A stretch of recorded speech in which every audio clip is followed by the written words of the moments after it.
Achievers academy में मैं रवि शर्मा आज फिर तुम्हारा स्वागत करता हूं बच्चों। और आज गांधी जी की जयंती पर स्वतंत्रता आंदोलन के दौरान प्रकाशित समाचार पत्रों में उनकी महती भूमिका को याद करना बहुत ज़रूरी है। गांधी जी ने विभिन्न छोटे बड़े समाचार पत्रों के माध्यम से देश को आज़ाद कराने के मंत्र दिए और उनके माध्यम से आज़ादी का बिगुल फूंका। गत 15 अगस्त को भारत सरकार के क्षेत्रीय सूचना ब्यूरो द्वारा आयोजित अमृत महोत्सव कार्यक्रम के दौरान केंद्रीय रक्षा राज्य मंत्री श्री अजय भट्ट के मुख्य आतिथ्य में मैंने देश के स्वतंत्रता आंदोलन के दौरान समाचार पत्रों की भूमिका को रेखांकित किया था।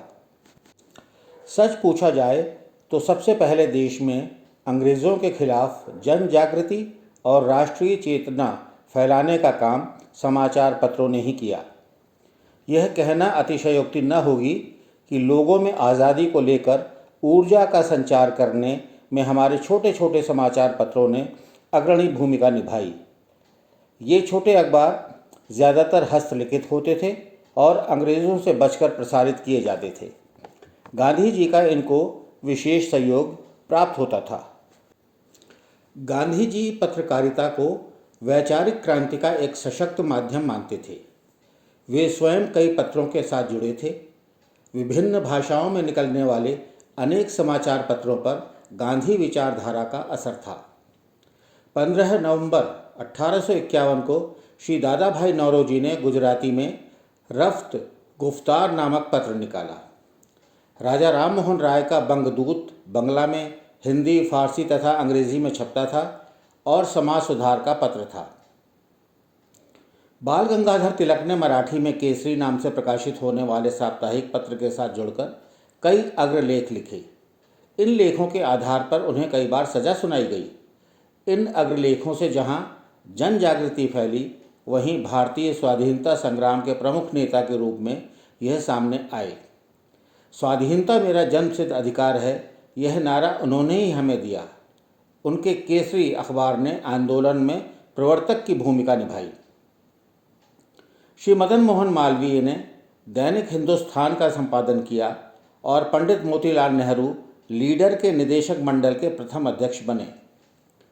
लाला लाजपत राय की प्रेरणा से पंजाब, वंदे मातरम, पीपुल नाम के पत्र लाहौर से निकले। महात्मा गांधी जब अफ्रीका में थे, उन्होंने इंडियन ओपिनियन नामक पत्र निकाला था और भारत में आकर यंग इंडिया, नवजीवन, हरिजन, हरिजन सेवक और हरिजन बंधु नाम के पत्र उन्होंने निकाले। श्री सुभाष चंद्र बोस ने फॉरवर्ड और एडवांस पत्रों के साथ जुड़कर राष्ट्रीय पत्रों को चलाया। श्री जवाहरलाल नेहरू जी ने नेशनल हेराल्ड पत्र की स्थापना की और स्वयं उसमें लिखते भी रहे। हमारे देश का क्रांतिकारी आंदोलन बम या बंदूकों से नहीं, बल्कि समाचार पत्रों से शुरू हुआ था।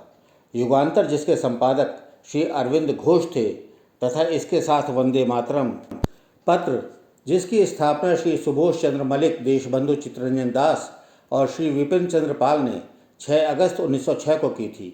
क्रांति के पत्रों में मदर की भी उल्लेखनीय भूमिका रही। गुजराती, मराठी, उर्दू, अंग्रेजी सब भाषाओं में निकलने वाले पत्रों का उद्देश्य एक ही था, जन जागृति और राष्ट्रीय चेतना। उक्त के अतिरिक्त कई और भी पत्र थे जिन्होंने स्वतंत्रता के प्रति जागरूकता लाने में भरपूर सहयोग दिया। सन 1920 में कलकत्ता कांग्रेस हिंदी पत्रकारिता के विकास की दृष्टि से बहुत महत्वपूर्ण था। डॉक्टर भटनागर यहीं से नए युग का प्रारंभ मानते हैं। आज का प्रकाशन शिव प्रसाद गुप्त ने बनारस से किया था। इसके प्रथम अंक में विष्णुराव पराड़कर जी ने कहा था, हमारा उद्देश्य अपने देश के लिए सब प्रकार से स्वातंत्र्य अर्जित करना है। हम हर बात में स्वतंत्र होना चाहते हैं।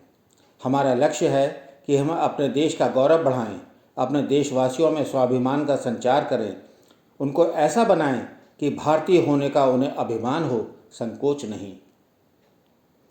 गांधी जी के युग की हिंदी पत्रकारिता की उपलब्धि की ओर देखा जाए तो यह कहा जा सकता है कि इसी युग से साहित्यिक पत्रकारिता राजनीतिक पत्रकारिता से अलग हो गई थी।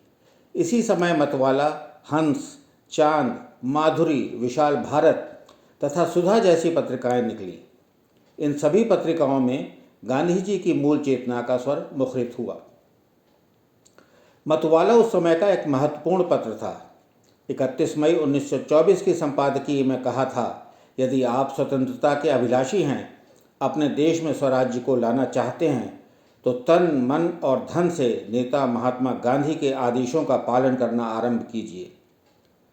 मतवाला के ही 20 जनवरी 1924 की संपादकीय टिप्पणी में महात्मा गांधी जी का समर्थन करने को कहा गया। कहा, हमें बिना विलंब सत्याग्रह की शरण लेकर लीडरों को अपना पिछलगुआ बनने के लिए बाध्य करना चाहिए, क्योंकि गांधी विहीन स्वराज्य यदि स्वर्ग से भी सुंदर हो तो वह नरक के समान त्याज्य है।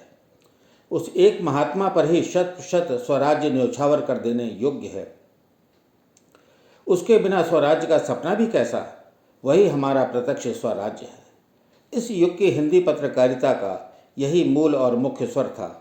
एक नहीं अनेक पत्र पत्रिकाओं ने इसी तरह की अनेक टिप्पणियां की। धीरे धीरे लोगों में जागृति का एहसास पनपने लगा और जो आगे चलकर एक महान क्रांति में बदल गया। फलस्वरूप 15 अगस्त 1947 को हमें आज़ादी प्राप्त हुई। जय हिंद, जय भारत।